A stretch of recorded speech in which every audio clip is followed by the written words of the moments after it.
Good morning, everyone. I'd like to begin this morning with a bit of a confession. My name is Jared, and I am a recovering competitive maniac. I say recovering, I feel like I'm getting better. You can ask my wife if that's true or not. As far back as I can remember, I've just always wanted to win. Everything. Baseball games, basketball games, arguments, games of hi-ho Cheerio with my 3-year-old daughter. As part of my confession, I've made pickup basketball games uncomfortable for people, including myself. I've made some games of Battleship uncomfortable. It's not great, guys. It's not great, and I admit that. So I'm trying to get better. I'm trying to work on it, but I just always wanted to win. When I was a kid, I wanted to win, and I wanted to win trophies. I'd go over to my friends' houses, and they'd have these shelves in their bedrooms, and they'd have their trophies lined up. They'd have baseball trophies, football trophies, track medals, soccer trophies, testaments to their athletic prowess and their victorious past. To make matters worse, I shared a bedroom most of my life with my brother. My sports teams never won anything. The teams that I were on always ended up being terrible. We didn't play in tournaments that won trophies. We didn't win enough games during the regular season to get one of those trophies at the end. And every team my brother played on seemed to win everything. So in my own bedroom, on my brother's side of the room, was one of those shelves with all of the trophies on it. Then I grew up, and I married a national championship winning college basketball player.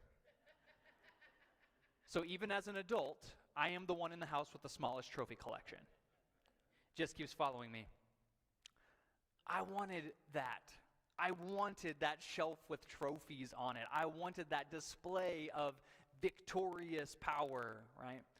I wanted to win, and I wanted trophies almost as much as I wanted to win.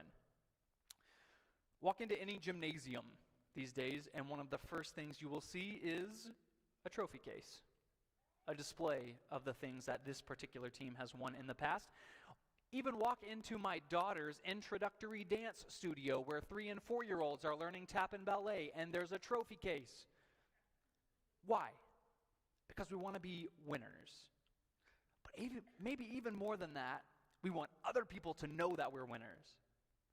We want other people to recognize our victorious attributes. We want validation. We want recognition. We want to be acknowledged for our contributions to the world. And let's be honest, we all want trophies. Now, you might say to me, Jared, I'm not really that into sports. I'm not myself a competitive person.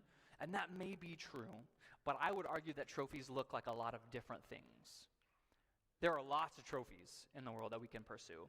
We can pursue working for the big name company. We can pursue driving a certain vehicle. We can pursue living in a certain house. We can pursue, as adults, we call them status symbols. They're just trophies. They're just symbols of our victories. They're symbols of our status, of the things that we've been able to achieve. Evidence of our successes, reminders of our victories. After all, what is a trophy other than a monument to commemorate our strength? We're starting a new sermon series this week, a series that we're calling Victorious, that will lead us to and through Easter.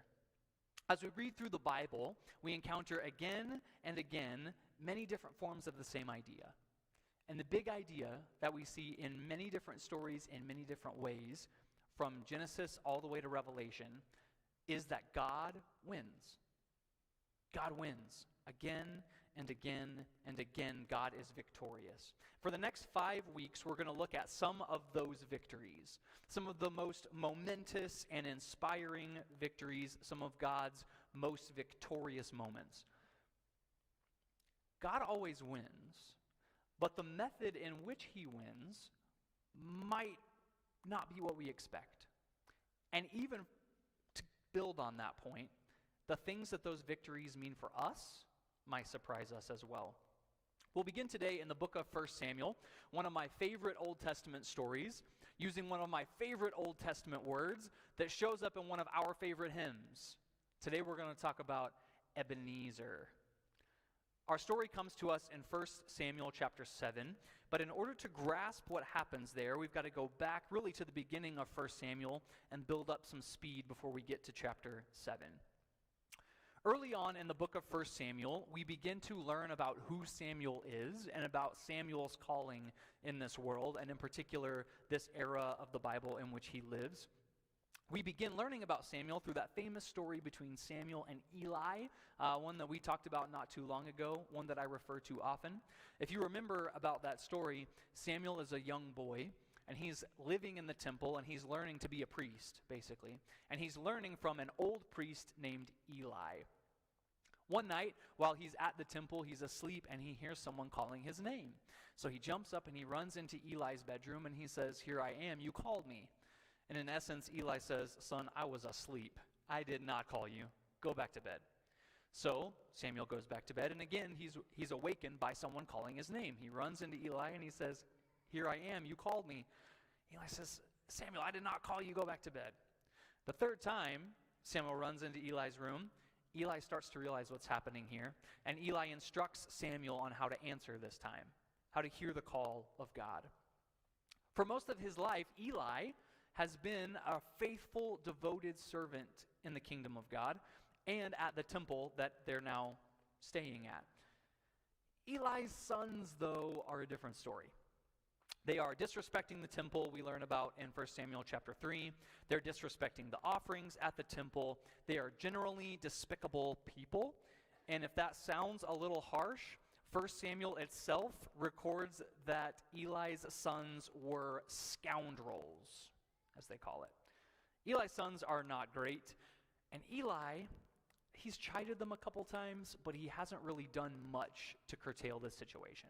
He has not done much to influence the actions of his sons, who are, at this time, also priests at the temple. In fact, at that first meeting between God and Samuel, when God keeps calling to Samuel in the middle of the night, Samuel goes back and he says, "Speak, Lord, for your servant is listening." And the thing that God reveals to Samuel is that because of Eli's sons and because of their despicable nature, and because Eli hasn't really done much to curtail them, that they have brought judgment upon Israel. In 1 Samuel chapter 4, we will begin to see part of that judgment coming. In 1 Samuel chapter 4, we learn that the Israelites, quote, "went out to fight against the Philistines." What we can take from that is that the Israelites have picked a fight. They went out to fight against the Philistines, and to quickly summarize, did not go well. First couple of verses of 1 Samuel chapter 4. "Now the Israelites went out to fight against the Philistines. The Israelites camped at Ebenezer, and the Philistines at Aphek. The Philistines deployed their forces to meet Israel, and as the battle spread, Israel was defeated by the Philistines, who killed about 4,000 of them on the battlefield." Okay, the Israelites say, that did not go how we planned. Let's regroup. Let's think about what we did wrong. Let's think about how we can turn the tide in this situation. Let's come up with a plan so that that does not happen again. So they come up with a plan. It's not a good plan. In fact, you could argue is a obviously bad plan. It is a plan, though. 1 Samuel chapter 4, beginning in verse 3. "When the soldiers returned to camp, the elders of Israel asked, 'Why did the Lord bring this defeat on us today before the Philistines? Let us bring the ark of the Lord's covenant from Shiloh, so that he may go with us and save us from the hand of our enemies.' So the people sent men to Shiloh, and they brought back the ark of the covenant of the Lord Almighty, who is enthroned between the cherubim. And Eli's two sons, Hophni and Phinehas, were there with the ark of the covenant of God." If you know anything about this Old Testament temple scenario, if you know anything about the Ark of the Covenant, some alarm bells should be going off in your head. If you don't, let's inform you real quick. This is very obviously a no-no from the very beginning. In fact, the writer of 1 Samuel goes on to chronicle, they go to get the Ark of the Covenant, the place where the presence of God is enthroned between the cherubim. This is an incredibly holy thing. In fact, the Ark of the Covenant is set back in a place called the Holy of Holies. There are very specific rules about who can even enter its presence and what that's supposed to look like. And there with the Ark are Hophni and Phinehas, priests in the temple of God. They're the ones who are supposed to know better. They're the ones who, as the elders are gathered together and Israel says, you know what? Let's go bring out the Ark of the Covenant. Hophni and Phinehas are the ones who are supposed to say, now hold on. Okay, this ain't it. This is not the plan, guys. It can't be to go get the Ark of the Covenant and roll it out here like a secret weapon. It can't be to use the presence of God like an ace up our sleeve. It can't be to use the presence of God like a mascot in our fight that we picked against the Philistines. But that's what happened.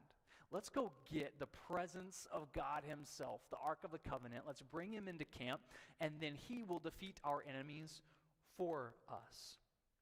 So, that's exactly what happens. They go to Shiloh, they drag it out, they carry it to the battlefield, and the Israelites are convinced that this is the key. They figured it out. This is what's going to win the battle for them. In fact, when the Ark of the Covenant gets to the camp, the Israelites are so excited that they erupt in cheers and praise and celebration because they think it's over. The Ark of the Covenant is here with us. God's presence is sitting right over there. Surely there's no way we're going to lose this battle again. And they have a huge celebration. We're told in 1 Samuel that they yell so loud that the ground shakes. And the Philistines hear it. The Philistines go, oh no, what just happened? They get word that the Ark of the Covenant has arrived in the camp of the Israelites. And the Philistines become afraid. The Philistines become afraid because they know about this God. In fact, we have this big speech in 1 Samuel from the Philistines' perspective. It's the longest speech in the Bible of one of God's enemies. And here the Philistines talk about what this means. And they say, uh-oh, this is not good. We know what God did to the Egyptians. We know what God has done with all of these other battles. When this God shows up in camp, this is not good. What are we supposed to do? And one of the Philistine commanders rallies the troops, and he says, listen, we only have one choice, guys. We either fight and give ourselves a chance, or we become slaves to the Israelites. It doesn't matter what God is over there. We have to try. So the Philistines rally themselves, and they go out to fight. So the Philistines fought, and the Israelites were defeated, and every man fled to his tent. The slaughter was very great. Israel lost 30,000 foot soldiers. The ark of God was captured, and Eli's two sons, Hophni and Phinehas, died. As it turns out, maybe you saw this coming, wheeling the presence of God into battle like a secret weapon didn't turn out the way they thought. It wasn't the strategy that they thought that it was going to be. In fact, not only is Israel defeated, but the Ark of the Covenant whereupon sits the presence of God is captured and taken into Philistine territory, and it's held there for 7 months. As soon as they return to Philistine camp, though, the Philistine territory, some weird things start happening. They take the Ark of the Covenant, and they put it in the temple of their god, Dagon. They wake up the next morning, and the statue of Dagon's laying face down on the ground. Okay, that's weird. They pick up the statue and they put it back up and they go to sleep. And the next night the same thing happens. And on the third night they go into the temple and Dagon is laying on the floor and his head is laying in one corner and his hands are laying in the other and he's all busted to pieces. And they're like, okay, this is weird. Also, people in the camp start developing tumors. They say, we got to get rid of this thing. So they take the Ark of the Covenant and they send it to another Philistine town, and all the people in that town start developing tumors, and they pass it around to 5 different towns, and the same thing happens. And after 7 months, the Philistines say, we got to get this thing away from here. Let's just return it. We'll drop it off like nothing happened, and we'll wash our hands of this whole situation. So in 1 Samuel chapter 6, that's what happens. There's some really, really deep things that happen there, and another mishap with God's people. But if you guys don't want me to preach for an hour and a half today, we'll fast forward past that a little bit, and we'll get to 1 Samuel chapter 7. What you need to know is that by the end of 1 Samuel chapter 6, the ark has been returned to its rightful place. Everything in the Holy of Holies in the temple where it's supposed to be, and it resides there for 20 years.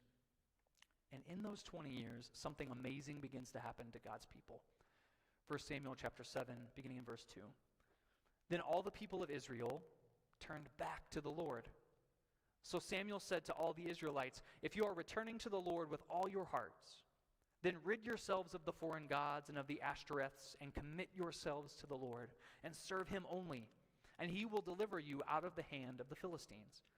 So the Israelites put away their Baals, they put away their Ashtoreths, and they served the Lord only. Here in 1 Samuel, Israel is undergoing a transformation, a renovation of the heart, to quote Dallas Willard. They're purging the symbols of idolatry, and they are recommitting themselves to the Lord. So Samuel says, this is awesome. Let's keep this momentum going. Let's gather everyone together, and we'll have a full-on revival. I'll sacrifice some animals to God on our behalf. You guys can confess to God, and we'll really make a thing out of it. Then Samuel said, assemble all Israel at Mizpah, and I will intercede with the Lord for you. When they had assembled at Mizpah, they drew water, and they poured it out before the Lord. On that day they fasted, and there they confessed, we have sinned against the Lord. Again, God's people are fasting, they're repenting, they're confessing, they're in the midst of this big revival. And again, the Philistines get word. And the Philistines become worried that God's people are having this big revival, and they get worried because this is kind of a sign of the times. Big religious festivals and revivals often occurred right before a certain group wants to go into battle. So, if you're a Philistine, you're thinking, oh great, the Israelites have the Ark of the Covenant back. They've had it for 20 years now. They've recuperated. They've built up another army. Now they're having this big religious festival, and they're going to come and attack us again. So let's be proactive. Let's nip this thing in the bud. So they gather their army, and they go to attack Israel before they think Israel can attack them. So here are God's people worshiping, and they look up, and they see the Philistine army approaching. And here we are again. We're separated by 3 chapters in about 20 years, but the Israelites and the Philistines are about to go to battle again. But this time, the Israelites have a little different strategy. They call Samuel, and they ask Samuel to intercede for them. Go, they say, and cry out to God on our behalf. Ask God to show up and save us. So Samuel takes a lamb, and he begins to sacrifice it on behalf of God's people. And right there, in the middle of the sacrifice, the Philistines approach. While Samuel was sacrificing the burnt offering, the Philistines drew near to engage Israel in battle, but that day the Lord thundered with loud thunder against the Philistines and threw them into such a panic that they were routed before the Israelites. Then Samuel took a stone, and he set it up between Mizpah and Shen, and he named it Ebenezer, saying, thus far the Lord has helped us. If you remember, we are now at 2 places named Ebenezer. 2 battles with the Philistines, 2 different strategies, and 2 very different outcomes. In the first, the Israelites attempt a strategy that I think we're all guilty of attempting a lot. And that strategy was to invite God into a battle that we're already fighting, hoping that he will turn the tide. In the second option, in the second scenario, the Israelites turned their hearts to God. They were devoted to following him. And in that scenario, when the battle came to them, they cried out to God, and he intervened. But when God intervened, when God showed up in that moment, it was in a way that they never could have imagined, a way that they never would have predicted. And God won. He won the battle against the Philistines, but he already had another victory in his pocket. He won the battle for the hearts of his people, at least this time. In 1 Samuel 4, the ground shook as the Israelites assumed that God would strengthen their own military power. And in 1 Samuel 7, the sky shook as the Israelites confessed that they had no power of their own in this situation. In 1 Samuel, we see a transformation of God's people, a transformation of their reliance upon God. As Samuel reflects on this miracle, he sets up a stone. This is probably what was referred to as a boundary stone, which is exactly like what it sounds like. They use stacks of stones to serve as markers for property lines. This is mine, this is my border, here's a stack, and here's a stack. So Samuel sets up a stack of stones at this location, and he names it Ebenezer, which means stone of help, saying, thus far the Lord has helped us. Saying, we could not have done this on our own. Saying, we would not be here if it was not for the Lord. Samuel then, in this moment, builds a trophy, but a trophy with an entirely different meaning. Samuel built a monument to Israel's weakness. We couldn't have done it. We could never have done this. It is only through God's help that we are here in this place. And so we sing, here I raise my Ebenezer. Hither by thy help I've come. And when we sing those words, we sing the same thing. I didn't do this. I could never have done this. I raise my rock, I build my trophy, I build my monument to my own weakness and confess that it is only by the Lord's help that I am here. This is a theme we'll use for the rest of this series. Each week we'll talk about a specific image that will remind us of the way in which God works in our lives, often unseen, and we'll challenge ourselves to see those in ways we haven't before.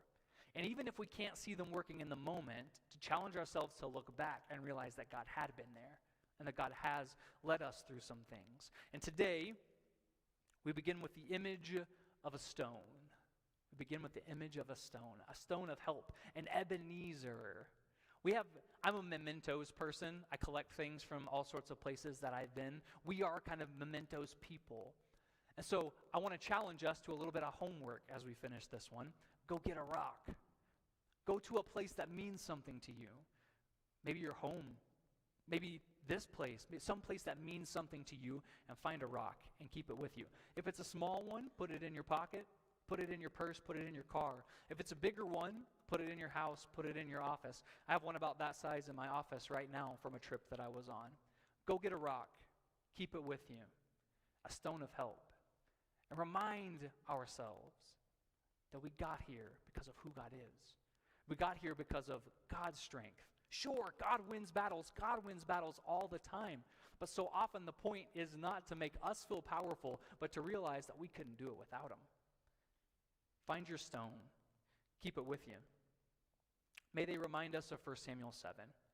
May they remind us that hither by thy help we've come. May they remind us of who God is. God is undefeated. God wins. Often in ways that we would have never thought and never imagined. And maybe one of the first ways that we win is by admitting that without God, we don't. Another way that we win, another way that God wins, is found in Jesus. We'll get there on Easter Sunday, and even that turns out to look like nothing we thought it would. But if we can help introduce you to that Jesus, if we can introduce you to this God that continues to show up in ways that we couldn't even imagine, would you come and find me this morning as we stand together and Josh leads us in one more song?